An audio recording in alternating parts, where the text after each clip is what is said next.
You heard a lot of speakers and a lot of great wisdom. I want to actually tell you a quick story.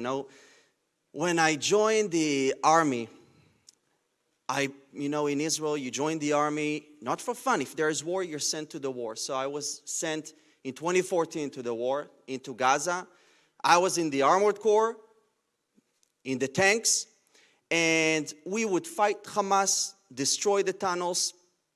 The way it worked is that we basically spent about 5 days in the Gaza Strip and then come back. You were really lucky if you can shower or eat proper food and maybe reindeer. No, I'm kidding, no. But I heard it's tasty, but that's not the point. When we would be in the Gaza Strip, we would fight, come back to Israel, to the Israeli territory. What's the first thing a Jewish soldier does? Call his mother, of course. Jewish mothers, they can worry a lot.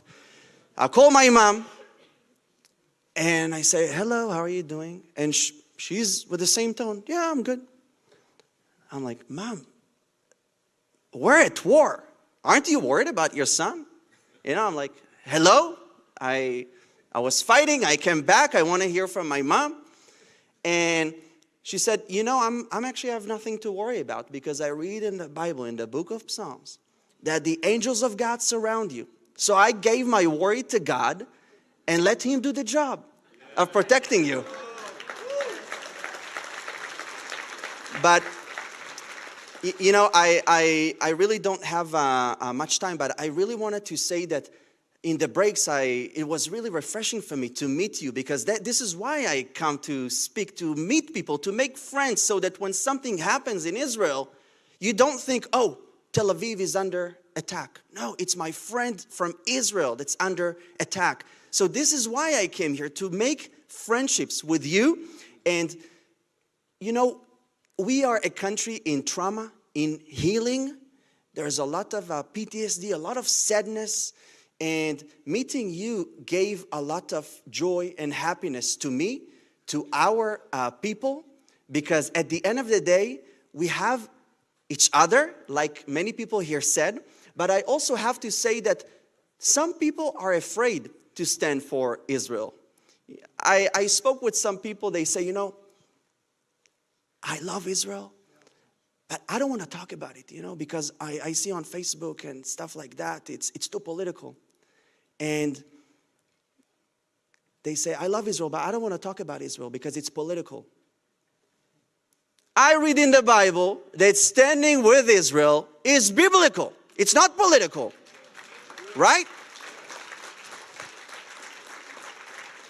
And when we see anti-Semitism, hatred against Israel, I asked myself, maybe you also have answers, I'm curious to hear, why there is anti-Semitism.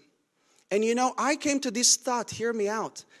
The reason we see so much anti-Semitism is because God chose Israel, and everything that God loves, Satan hates.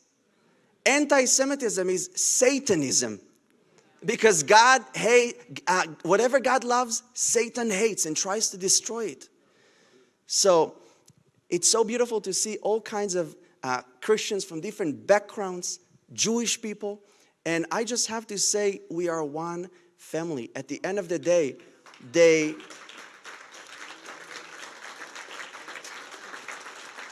first come for the Jews, but they are not going to end there. So I really have to say and conclude that if you are here and there is a door that you want to open, sometimes Israel is the key to that door to go to the next stage in your life. So I want to say thank you for being here, taking a bold stand.